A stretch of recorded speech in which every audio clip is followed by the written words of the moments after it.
Everyone, today we are going to solve the MLT and term PYQ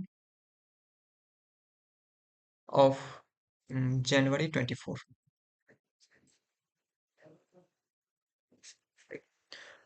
Okay, let's get started with the first question.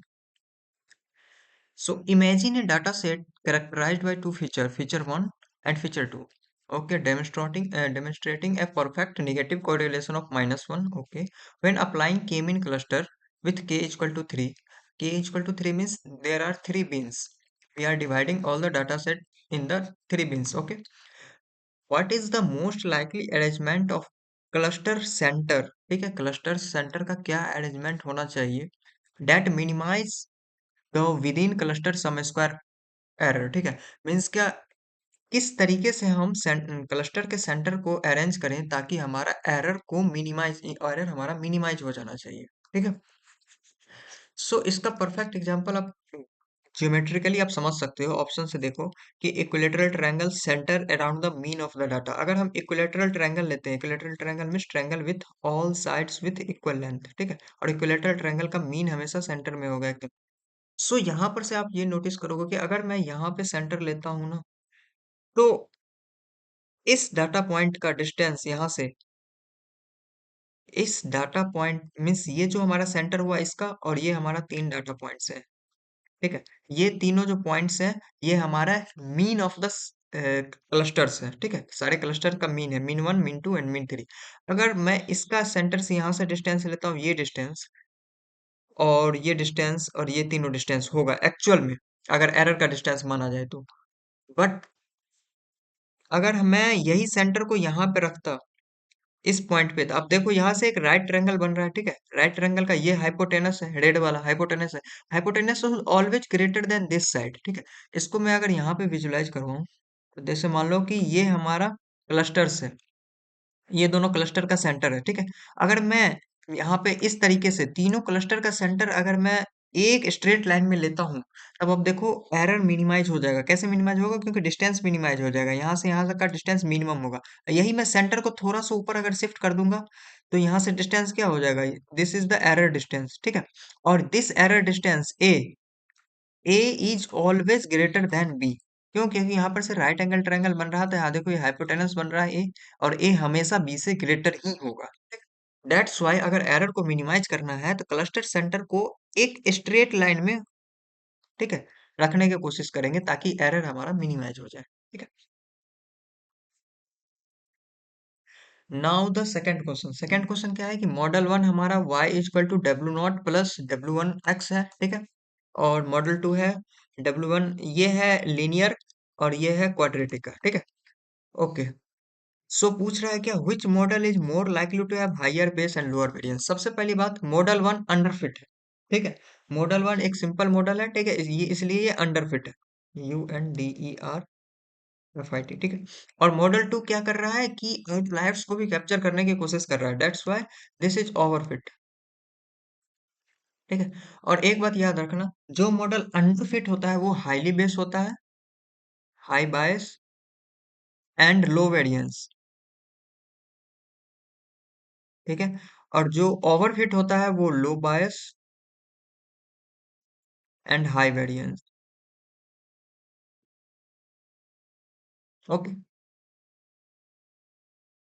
So the next question, एक logistic regression है for a binary classification, two features x1 and x2।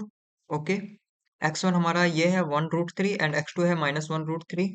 The weight vector makes an angle theta with the positive x axis. Okay, तो weight vector हमारा positive x axis से थीटा angle बना रहा है। Okay, let's make it. ये हमारा हो गया w वेक्टर और ये हमारा थीटा। Okay, each theta corresponds to a different classifier range of this। ठीक है, to draw the vector hint है। ओके, tan 60 का वैल्यू √3 है। सो हमें रेंज बताना है थीटा का। ठीक है, ओके, और क्लासिफिकेशन क्या रेंज है? For what value of theta, range of theta for both x1 and x2 prediction belongs to class 1। ठीक है, क्लास 1 से बिलोंग करना चाहिए। सो क्लास 1 से बिलोंग करने के लिए क्या मतलब कंडीशन होना चाहिए, W transpose x should greater और इक्वल टू जीरो, ठीक है, W transpose x should greater than और इक्वल टू जीरो, ठीक है। और हमारा x1 क्या है, x1 हमारा 1√3 है, x2 है -1√3, ठीक है। सो अगर मैं x w को लिखूं, w को अगर मैं लिखूं, w को अगर मैं इसका प्रोजेक्शन x एक्सिस पे लूं और y एक्सिस पे लूं तो क्या हो जाएगा, w cos theta and sin theta, ठीक है, w cos theta, w sin theta, ठीक है। ये W है और ये थीटा एंगल बना रहा है, तो इसको अगर इस लाइन को अगर प्रोजेक्ट करना है इस लाइन पे, तो ये डिस्टेंस जो यहाँ से यहाँ तक का होगा, ये हमारा होगा W cos थीटा, ठीक है। और सिमिलरली यहाँ तक का डिस्टेंस हमारा होगा W sin थीटा, ठीक है। सो अब ये फॉर्मूला यूज करते हैं, W transpose x is greater than equal to zero, दोनों x के लिए, x1 के लिए और x2 के लिए, ठीक है। तो पहले 1 के लिए करते हैं।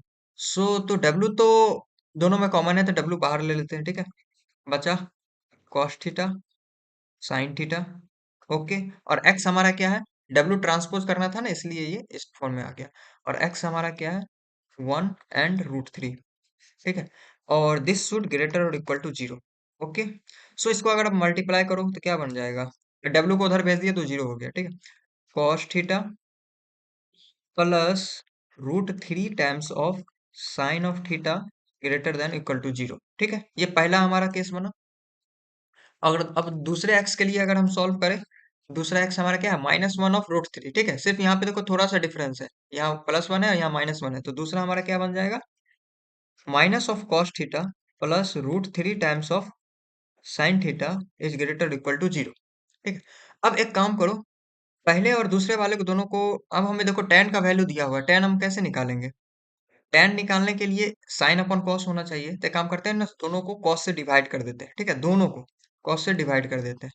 तो कॉस से डिवाइड करने पे 1 वाला कैसा बन जाएगा, डिवाइड बाय कॉस, ठीक है।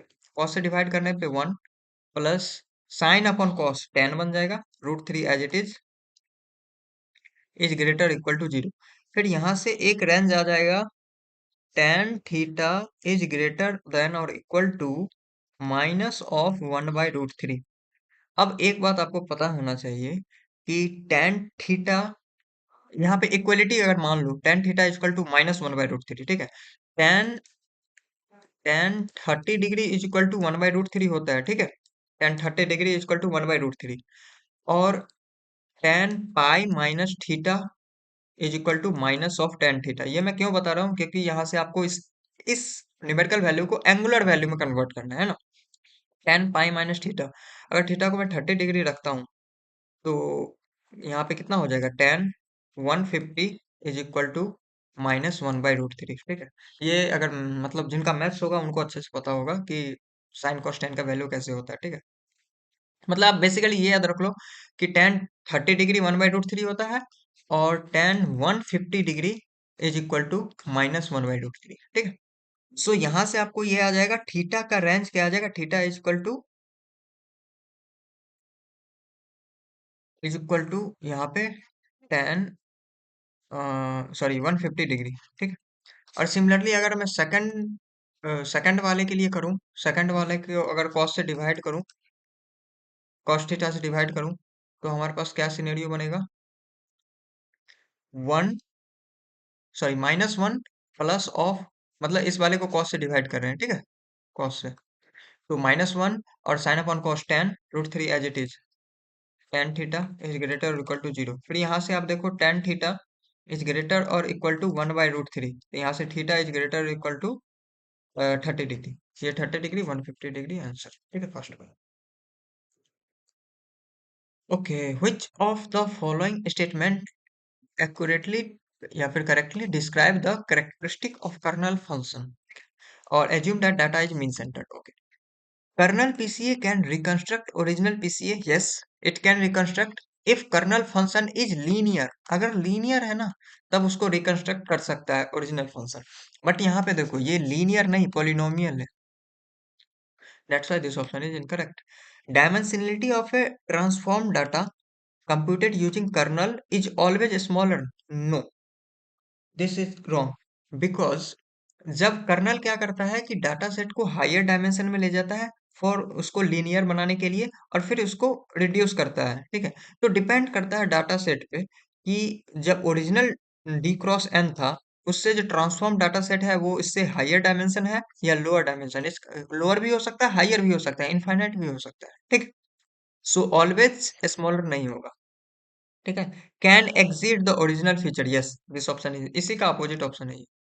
The dimensionality of a transform data set whose inner products the kernel function computation can be infinite. बस मैंने वही कहा ना कि अगर इस एक केस होता है कि for a linear kernel function, ये मतलब लीनियर कर्नल नहीं, गॉसियन कर्नल, गॉसियन कर्नल के केस में डाटा को इनफाइनाइट डायमेंशन स्पेस में मैप किया जाता है, ठीक है। सो मतलब यही कहने का मतलब है कि जब इस पे पीसीए लगाएंगे, गॉसियन कर्नल, अगर गॉसियन कर्नल लगाते हैं, ठीक है, तो वो इनफाइनाइट डायमेंशन में जा सकता है। That's why this option is correct, this is correct, और फर्स्ट वाज इनकरेक्ट। तो इस क्वेश्चन में क्या है कि let X be a data matrix of shape D cross N, Y be the associated लेवल है, ठीक है, एन क्रॉस वन का। Assume that linear regression model with sum squared error loss है, ठीक है। In which of the following case the loss of the training data will be necessarily zero, ठीक है। सो फर्स्ट केस क्या है कि if y lie in the space spanned by raw vector x, yes, इस case में क्या होगा कि ये जो y जो है ना, y can be perfectly represented, ठीक है। y को हम y जो है परफेक्टली रिप्रेजेंट कर देगा। y परफेक्ट क्या बोलते हैं उसको, परफेक्ट रिप्रेजेंटेशन होगा किसका, रो वेक्टर ऑफ x, ठीक है। That means x times of w is perfectly equal to this, ये एग्जैक्ट इक्वल हो जाएगा, ठीक है। इस केस में हमारे पास एरर जो है नेसेसरीली जीरो हो जाएगा। बट यहाँ पे जब ट्रांसपोज लेंगे ना, ट्रांसपोज के केस में नहीं हो सकता है, क्योंकि ये तभी पॉसिबल है कि जब x का फुल रैंक होगा, रैंक फुल होगा, तभी जाकर उसका x transpose, sorry, x transpose लेंगे, तब जाकर वहां पे एरर हमेशा जीरो होगा, ठीक है। और थर्ड वाला case, if all data point satisfy the equality sigma x i is equal to zero, ठीक है। यस, इस केस में होगा क्योंकि ये लीनियर सम है, ठीक है। लीनियर सम अगर जीरो है तो वहां पे एरर जीरो हो सकता है। बट यहाँ पे क्यूबिक वाला केस है, क्यूबिक वाला केस में गारंटी नहीं हो सकता है, क्योंकि ये पॉलिनोमियल में चला गया, ठीक है। इसका गारंटी नहीं हो सकता है कि अगर क्यूबिक सम अगर जीरो है तो वो एरर भी जीरो होगा, ठीक है। So now move to the next question. Consider the following data set on which the SVM, soft margin SVM has been applied. Okay. Okay, this is the data set. Then which of the following is true about this data set? Support vector हमें find करना है, ठीक है। तो support vector में वही points आएंगे जो कि ये support vector वाली लाइन पे लाई करेंगे, एंड जो मिसक्लासिफाइड होंगे, ठीक है। जो मिसक्लासिफाइड होंगे वो पॉइंट्स, एंड जो जिस लाइन पे लाई करेंगे वो points.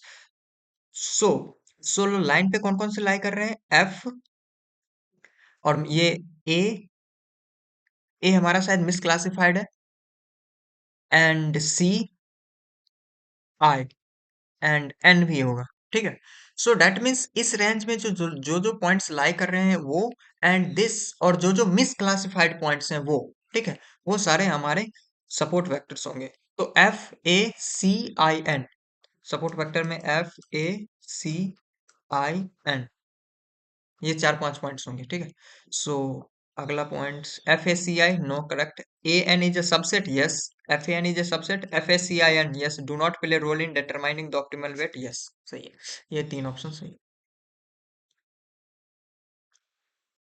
So now the next question is, given two dimensional data set with the data point from class 1 are this and from class 0, दो क्लास है, क्लास 1 में ये चार डाटा पॉइंट्स है, क्लास 0 में ये डाटा पॉइंट्स है, ठीक है। सो अगर इस डाटा पॉइंट्स को आप गौर से देखो, ये देखो इसमें दोनों एक्स एंड वाई कोऑर्डिनेट दोनों पॉजिटिव है सारे में। तो यहां से आप ये डिसाइड कर लोगे कि ये क्लास जीरो वाले फर्स्ट क्वाड्रेंट में होंगे, क्योंकि इसमें एक्स भी पॉजिटिव है, वाई भी पॉजिटिव है, ठीक है। और इस डाटा पॉइंट को आप नोटिस करो, एक्स नेगेटिव है और वाई पॉजिटिव है, ठीक है, क्लास 1 वाले। तो यहां से देखो, ये सेकंड क्वाड्रेंट में क्या होता है कि एक्स नेगेटिव होता है और वाई पॉजिटिव होता है सेकंड क्वाड्रेंट में। तो यहां से ये क्लियरली दिख रहा है कि क्लास 1 जो है वो सेकंड क्वाड्रेंट में होगा, क्लास जीरो है वो फर्स्ट क्वाड्रेंट में होगा। सो अब यहाँ पे आप ऑप्शंस देखते हैं। Given the data points from class one and zero can be linearly separable using hard hard margin SVM. Yes, इसको हम क्लियरली लीनियरली सेपरेबल कर सकते हैं एक ऐसे लाइन ड्रॉ करके, ठीक है, क्लियरली। क्योंकि यहाँ पे देखो क्लास वन जो है वो इसके लेफ्ट साइड में है, सेंटर के लेफ्ट साइड में है, वाई एक्सिस के लेफ्ट साइड में है, और क्लास जीरो जो है इसके राइट साइड में है, ठीक है। Perceptron models and a hard margin SVM can be different, can give different decision boundary for this data set, true, and a soft margin would be more robust, no, soft margin की जरूरत नहीं है इसमें, hard margin में direct sufficient होगा, ठीक है। और width of the separation between two supporting hyperplanes is 4। So width के लिए अपन को क्या करना होगा कि ये डिस्टेंस पता होना चाहिए, है ना, ये डिस्टेंस पता होना चाहिए, तभी जाकर हम विड्थ निकाल सकते हैं, और इसके बारे में कोई इन्फो नहीं है, ठीक है। सो इसके बारे मतलब विदाउट इंफॉर्मेशन मैं अपन कमेंट नहीं कर सकते हैं, ठीक है। डब्ल्यू के बारे में कोई डिस्क्रिप्शन दिया ही नहीं है क्वेश्चन में, ठीक है। So the next question, to the next question, consider the following 2D data set with two classes plus one and minus one, red points and blue points, okay। Okay, this is our data points, जिसमें देखो ये दो misclassified है। अगर मैं यहाँ पर से एक डाटा पॉइंट मतलब एक लाइन लेता हूँ, ठीक है, डिसीजन बाउंड्री, तो इसमें दो मिसक्लासिफाई ये हैं और इधर एक misclassify, okay. So when the training a new weak learner we choose the split the minimize weight, ठीक है, मैंने एक ये चूज कर लिया डिसीजन मतलब boundary, okay. So based on the above data answer the following question to train the second decision stem, okay, which pair second decision stem को means train करने के लिए which pair of point will assign equal weight to create the training data set, ठीक है। तो equal weight कौन create कर सकता है? पहला, वही जो कि मिसक्लासिफाइड हो और एक पॉइंट इस डाटा सेट में हो और एक पॉइंट इस डाटा सेट में हो, जैसे ये 1 4 ये वाला पॉइंट एंड 1 1 या फिर 1 2, ठीक है, लाइक दैट वाले पॉइंट। तो 2 2 एंड 1 2, 2 2 हमारा ये हो गया एंड 1 2 दोनों इक्वल, सॉरी 1 2 हमारा ये हो गया। क्या इक्वल वेट असाइन कर रहे हैं? नहीं, मिसक्लासिफाइड तो है बट वो इक्वल वेट नहीं असाइन कर पा रहे हैं, ठीक है, एक इसमें से होना चाहिए और एक इसमें से, लाइक। सो अगर इस ऑप्शन को देखें 1 1 एंड 1 4, यस 1 1 ये point and 1 4 this point equal weight assign भी कर रहे हैं और दोनों मिसक्लासिफाई है, that's why third option is correct, ठीक है। फोर्थ पे मुझे डाउट है, मैं थोड़ा क्लियर करके मैं क्लियर कर दूंगा आप लोगों को, ठीक है। So the next question, consider a soft margin support vector for a binary classification. Okay, 2D है, डायमेंशनल मिनिमाइजेशन, मिनिमाइज करने का भी formula half into weight vector plus C, C हमारा कांस्टेंट होना चाहिए, ठीक है, C positive constant, okay. Y I this, ये सब हमें डाटा दे रखा है।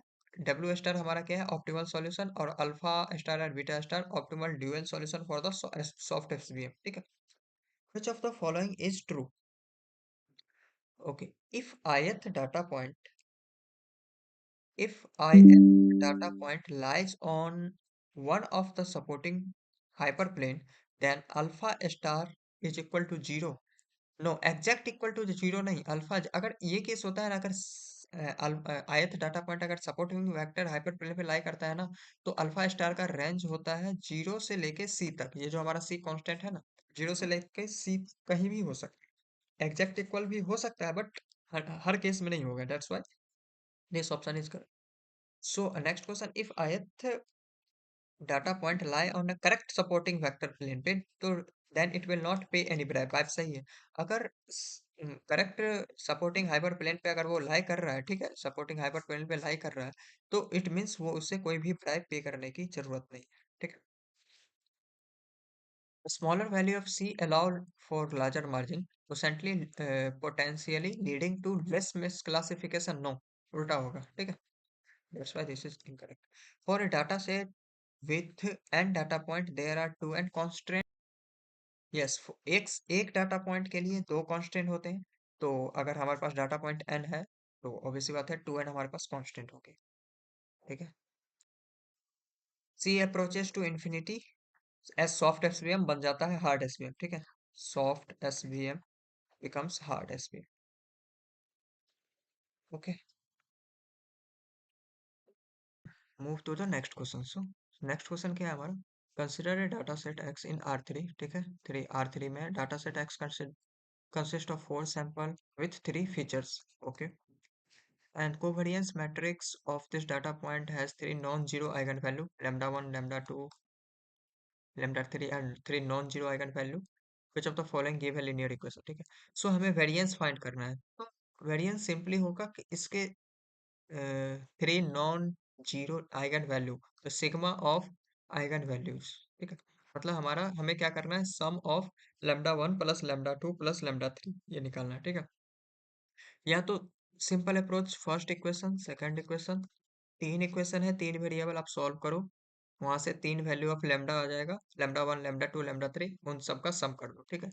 या फिर इस मैट्रिक्स को आप ऐसे लिख सकते हो, टू थ्री, बात वही है, ठीक है, one three minus two one four minus two, ठीक है, lambda one lambda two lambda three is equal to five eight three, this is the same thing, ठीक है।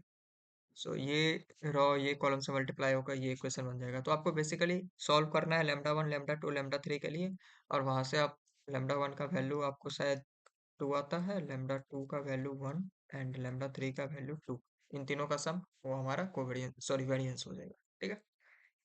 तो मैं कैलकुलेशन पार्ट छोड़ रहा हूँ, ठीक है, क्योंकि बस इसमें कैलकुलेशन है। सो ये सिंपल क्वेश्चन है, ठीक है। हमारे पास एन ऑब्जर्वेशन है और बर्नौली फॉलो कर रहा है, ठीक है, Bernoulli means zero one output, या तो जीरो या फिर वन आउटपुट, ठीक है। ओके, हमारे पास एन डाटा पॉइंट है। Okay, P means two distance group P one and P two, two groups, groups का लेवल ये है, ग्रुप वन और ग्रुप टू का लेवल, ठीक है। मैक्स लाइक्लीहुड ऑफ, अब एक बात है कि बर्नौली में मैक्स लाइक्लीहुड का क्या होता है, sigma of x I upon N, मतलब ठीक है, मैक्स लाइक्लीहुड का फॉर्मूला। तो sigma of x i means क्या, जितने भी आउटपुट आए उन सबका सम करो और टोटल नंबर ऑफ आउटपुट जितने थे, ठीक है। तो अगर हम ग्रुप वन का केस में देखें, तो ग्रुप वन में देखो सबका सम करेंगे तो क्या आएगा, zero plus one plus zero plus one, और टोटल हमारे पास कितने डाटा कितने केसेस थे, एक दो तीन चार पाँच, तो आप यहाँ से देखो तीन बट्टे पाँच मतलब 0.6, ठीक है। ये ग्रुप वन का हो गया, मतलब बेसिकली ये निकाल रहे हैं कि कितने बार वन आया out of total number of outcomes, ठीक है। टोटल आउटकम्स हमारे पास पांच है, पांच में से वन कितने बार आया, उसी को हम बर्नौली के केस में मैक्स लाइक्लीहुड कहते हैं, ठीक है। सो 0.6 आएगा, ग्रुप वन का क्या किसका पूछा है, पी वन का पूछा है ना, हाँ, पी वन का 0.6, और इसका पी टू का अगर निकाले तो इस सबका सम करो, one plus zero plus one plus zero plus one कितना आया, थ्री अपॉन टोटल कितने फाइव, इसका भी 0.6 ही आएगा, okay. Okay, now the next question decision tree वाला, ठीक है। सो इसमें उनको पूछा क्या है, what is the probability of the decision tree predicting this point belong to class one. अब देखो, कुछ केसेस होते हैं ना कि अगर कोई case if x one less than one है, यस, अगर ट्रू होता है, कोई भी एक्स वन है, मान लो एक नंबर है 15, ठीक है, ठीक है, 15 क्या 15 लेस देन 0.5 है, नो, तो इधर चला जाएगा 15, ठीक है, और वो इसका क्लास प्रिडिक्शन हो जाएगा वन, ठीक है। दो क्लास है, क्लास कौन कौन सा है, एक जीरो है और एक वन है, ऐसे, ठीक है, इस क्लास में बच्चों को भरना है लाइक दैट, ऐसे मान लो, ठीक है। मान लो कि कोई पॉइंट है 0.1, ठीक है, तो एक्स वन के जगह पे 0.1 रखे, 0.1 लेस देन 0.5, यस, तो इधर आ जाएगा, ठीक है। फिर उसके बाद देखेंगे कि क्या वही पॉइंट एक्स टू, फिर उसके बाद कोई और जैसे डाटा पॉइंट होगा 0.1 0.2 लाइक दिस, ठीक है। तो क्या एक्स टू हमारा क्या हो जाएगा, एक्स टू ये हो गया, एक्स वन ये है। अब x two is greater than 0.5, अगर यस होता है तो उसको क्लास जीरो में डालो, अगर नो होता है तो क्लास वन में डालो, ठीक है। सो इस तरीके से ये सब चीज बनता है, मतलब होता है, ठीक है। जैसे कोई भी क्वालिफिकेशन सिनेरियो होता है ना, लाइक दैट, कि टॉप रैंकर 1 to 10 में कैसे जाएगा, उस वो वाला चीज। तो हमें पूछता है कि क्लास वन में जाने के लिए कितना परसेंटेज प्रोबेबिलिटी है, पूछा है probability that decision tree predicts, कोई भी एक डाटा पॉइंट्स को क्लास वन में प्रिडिक्ट करने का कितना परसेंटेज चांस है। सो जैसे मान लो कि हमारे पास 100 स्टूडेंट थे, ठीक है, 100 स्टूडेंट थे शुरुआत में। सो यहाँ और यहाँ, इधर और इधर आने की प्रोबेबिलिटी इक्वली प्रोबेबल है, इधर है प्रोबेबिलिटी 0.5, इधर भी इक्वलिटी प्रोबेबिलिटी है 0.5, हाफ हाफ प्रोबेबिलिटी है दोनों जगह, ठीक है। फिर ठीक है यहाँ से, अब यहाँ भी इधर से इधर जाने के भी 0.1 0.5 प्रोबेबिलिटी है, ठीक है। सो बेसिकली आप देखो यहाँ से, तो क्लास वन में total probability of class one is equal to एक तो सीधा है 0.5, 0.5 प्लस एक, देखो ये रास्ता है 0.5 इधर से आया और 0.5 इधर से, तो 0.5 इंटू 0.5, यहाँ से देखो 75% आ जाएगा, परसेंटेज में अगर करे तो 75% या फिर 0.75। ठीक है, प्रोबेबिलिटी। ठीक है, कैसे निकाले कि देखो यहाँ से स्टार्ट हुआ, यस नो, फिर इसमें भी एक क्वेश्चन पूछा, उसमें भी पास किया, तब क्लास 1 में जा रहा है, तो 0.5 तो ऐसे ही आ गया अगर नो कहता है तो फिर यहाँ से 0.5, यहाँ से 0.5। ठीक, नाउ द नेक्स्ट क्वेश्चन। ठीक है, हमारे पास सैंपल है, feature 1, feature 2, feature 3, like that, feature 1, feature 2, feature 3। ठीक है, और इसका प्रिडिक्शन दिया हुआ है, 1 1 0 है तो उसका प्रिडिक्शन 1 होगा, 0 0 1 0 है तो उसका क्लास 1 है। ठीक है, दो क्लास में डिवाइड करेगा। ठीक है, सो बेसिकली अब एक टेस्ट केस है, ये 0 1 0। ठीक है, assume that the conditional given to y, suppose that the test point 0 1 0। ठीक है, so what is the probability that the test point, ये पॉइंट क्लास 0 के पास जाएगा। ठीक है, अब देखो अब ये टेस्ट पॉइंट है तो हमको दोनों में से कोई एक क्लास में भेजना है इसको, है ना, तो 0 में जाने का प्रोबेबिलिटी कितना होगा, 1 में जाने की प्रोबेबिलिटी कितना होगा, दोनों निकाल लेंगे, जो ज्यादा होगा उस क्लास में उसको भेज देंगे। ठीक है, तो हमें निकालना किसका है, प्रोबेबिलिटी ऑफ क्लास 0 में जाने का प्रोबेबिलिटी कितना है, तो क्लास 0 वाले 3 केसेस है। ठीक है, उसको केस को रीड करके अपन सॉल्व करते हैं। ठीक, सो बेसिकली अब इस क्वेश्चन को करना कैसे है, सो अब इस क्वेश्चन को करना कैसे है, एक सेकंड यहाँ नीचे थोड़ा सा जाओ, यस हाँ, इसको कैसे करेंगे, ये देखो 0 हमारा क्या है, फीचर 1 है, ये फीचर 1 है, 1 हमारा फीचर 2 है, और फिर से 0 हमारा फीचर 3 है, और हमारा क्लास होना चाहिए दिस, तो यही चीज लिखते हैं ना कि प्रोबेबिलिटी ऑफ फीचर 1 हमारा होना चाहिए क्या, 0, गिवन दैट हमारा वाई ऑफ वाई क्या होना चाहिए, 0, इनटू फिर से प्रोबेबिलिटी ऑफ फीचर 2 हमारा होना चाहिए 1, given that y equal to 0। ठीक है, और फिर से फीचर 3 क्या होना चाहिए, 0, और गिवन दैट वाई हमारा 0 होना चाहिए, तो वाई हमारा 0 कितने केसेस में, 1 2 3 केसेस में। ठीक है, 3 केसेस में, और उन तीनों केसेस में से फीचर 1 0 कितने केस में है, फीचर 1, ये हमारा फीचर 1 है, इन तीनों केसेस को ही केवल रीड करना है। ठीक है, हाईलाइटेड वाले को।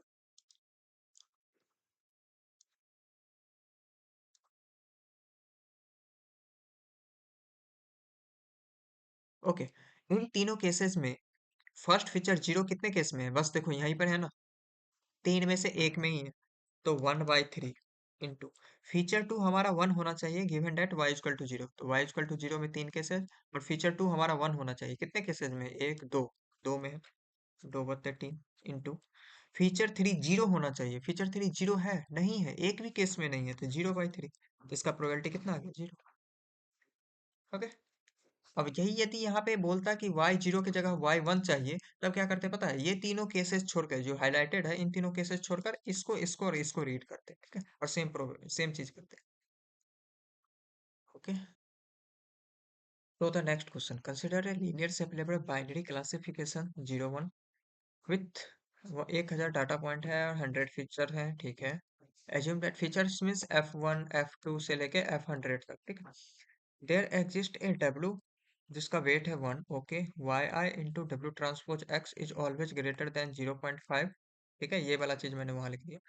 Also assume that mod of x2 is less or equal to 2, what is the max number of mistake that a perceptron can make in this question, okay, in this data set।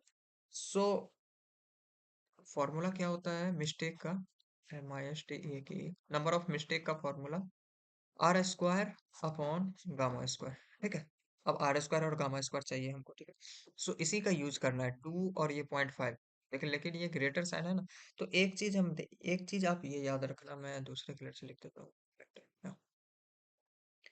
कि R जो होता है ना वो max of x2। ठीक है, ये होता है x एंड गामा जो होता है वो मीन होता है इसका वाई आई इंटू डब्ल्यू ट्रांसपोज एक्स आई अपॉन डब्ल्यू। ठीक है, so mean of Y I times of W transpose X I upon upon W. ठीक है, अब देखो हमारे केस में डब्ल्यू तो 1 है तो डिनोमिनेटर का कोई खास रोल है नहीं। सो यहाँ से आर हमारा क्या आ जाएगा, मैक्स ऑफ दिस थिंग। अब आर का रेंज क्या है, आर हमेशा 2 या 2 से छोटा होगा, लेकिन इसका अगर मैक्स वैल्यू लें तो आर हमारा 2 आ जाएगा। गामा क्या आएगा, minimum value of this thing. ठीक है, तो मिनिमम वैल्यू मतलब ये गामा, ये होल चीज क्या है, ऑलवेज ग्रेटर और इक्वल टू 0.5 है, तो इसका अगर मिनिमम वैल्यू लेंगे तो क्या आएगा 0.5।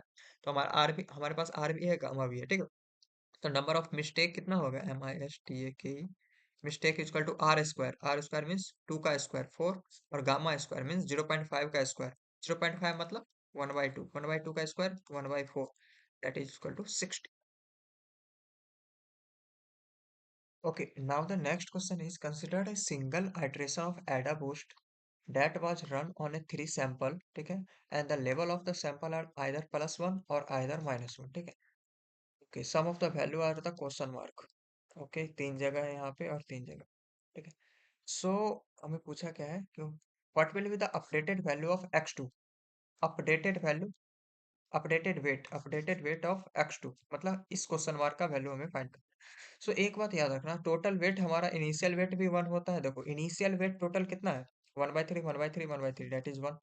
तो फाइनल वेट भी, इनिशियल वेट जितना होगा उतना ही फाइनल वेट होगा, तो इन सब का सम 1 होना चाहिए। तो 1/2 plus question mark plus 1/4 is equal to 1, यहाँ से क्वेश्चन मार्क का वैल्यू आ जाएगा 1/4।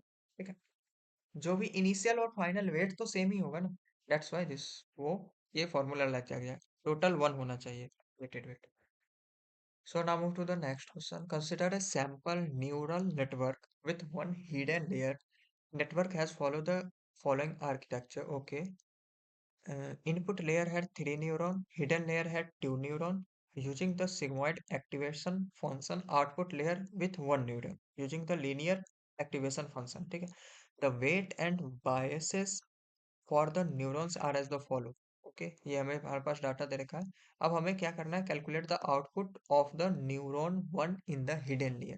क्वेश्चन को करने के लिए अपन को कौन सा फॉर्मूला यूज करना होगा, वेट का जो फॉर्मूला होता है ना, ऑप्टिमल वेट फॉर्मूला, फिर weight sum that is Z, Z is equal to W1 x1 plus W2 x2 plus W3 x3, और लास्ट में ये बायस टर्म प्लस बी।